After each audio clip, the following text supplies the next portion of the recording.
হয়, আজি বহুদিনৰ পৰা আমাৰ এই অঞ্চলত মন্দিৰ, মছজিদ বা আনুষংগিক কিছুমান অনুষ্ঠানৰ লগতে দোকান পোহাৰ আদিকে ধৰি যিটো আমাৰ গাঁওবাসীৰ যিটো আমি গোটাইখিনি আমি কৃষিভিত্তিক পৰিয়াল, আমাৰ ইয়াতে যিটো পশুধন প্ৰায় মাহতে চুৰি কাৰ্য সংঘটিত হৈ আছে। এই সম্পৰ্কত আমি গাঁওবাসীয়ে পহৰা দি আছোঁ যদিও আমি কোনো কাৰণত বিফল হৈ আছোঁ। কোনো কাৰণে আমি পাত্তা পোৱা নাই চোৰক কৰায়ত্ব কৰিবলৈ। ইয়াৰ পিছতো যোৱা নিশা আকৌ ইয়াতে আমাৰ মন্দিৰৰ তলা ভাঙিলে, আমাৰ দানপাতৰ তলা ভাঙিলে। আমাৰ নিকটৱৰ্তী এটা ঐতিহাসিক অনুষ্ঠান আছে পুনিয়া বলিয়া গোঁসাইখান, তাৰ তালা ভাঙিছে। তাৰ আগতে আমাৰ এটা মছজিদ আছে, তাৰো তালা ভাঙিছে। ইতিমধ্যে আমাৰ চিপাঝাৰ আৰক্ষীজনক অৱগত কৰাইছোঁ যদিও আহিছে তেওঁলোক, আহি পেলাই তেওঁলোকৰ যিখিনি কাৰ্য তেওঁলোকে কৰি গৈছে।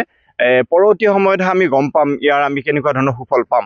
কিন্তু আমি ব্যতিব্যস্ত হৈ গৈছোঁ, আমি গাঁওবাসী আমি কেনেকৈ ইয়াৰ পৰা পৰিত্ৰাণ পাম।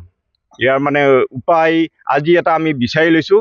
আমাৰ দিনৰ ভাগত আমাৰ পুৰুষসকলে আৰু এতিয়া আমি মহিলাসকলে নাম প্ৰসংগ কৰিছোঁ, ঈশ্বৰৰ নামত উৎসৰ্গা কৰিছোঁ, ইয়াৰ পৰা যাতে আমি পৰিত্ৰাণ পাওঁ। পুলিচে আমাক এতিয়ালৈকে চোৰ ধৰিব পৰা নাই। আমাৰ শিৱ মন্দিৰতো তেনেকৈ চোৰ হৈ গৈছিল বা আমাৰ বলিয়া গোঁসাইথানতো হৈ গৈছে ইয়াৰ আগতে, কিন্তু এতিয়ালৈকে চোৰ ধৰিব পৰা নাই। পুলিচৰ ওপৰত আমাৰ ভৰসা নোহোৱা হৈ গৈছে। গতিকে আমি ঈশ্বৰৰ ওচৰতে প্ৰাৰ্থনা কৰিছোঁ যাতে চোৰ নিৰাময় হওক আৰু আমিও ৰাইজ শান্তি শৃংখলাভাৱে জীয়াই থাকোঁ।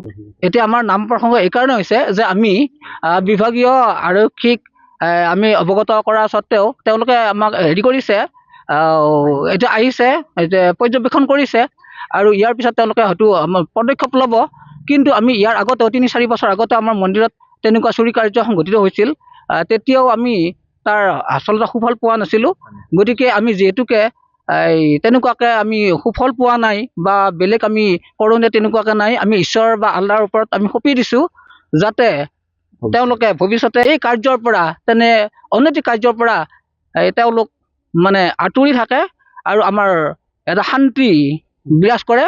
আৰু সকলো ইয়াতে যিখিনি নিমাখিত খেতিয়ক আছে তেওঁলোকৰ যাতে মনোকামনা পূৰ্ণ হয়, যাতে অন্যথা টোপনি ক্ষতি নহয় বা কষ্ট নহয়, তেনেকুৱাৰ কাৰণে আমি অনুষ্ঠানৰ আমি আয়োজন কৰিছোঁ।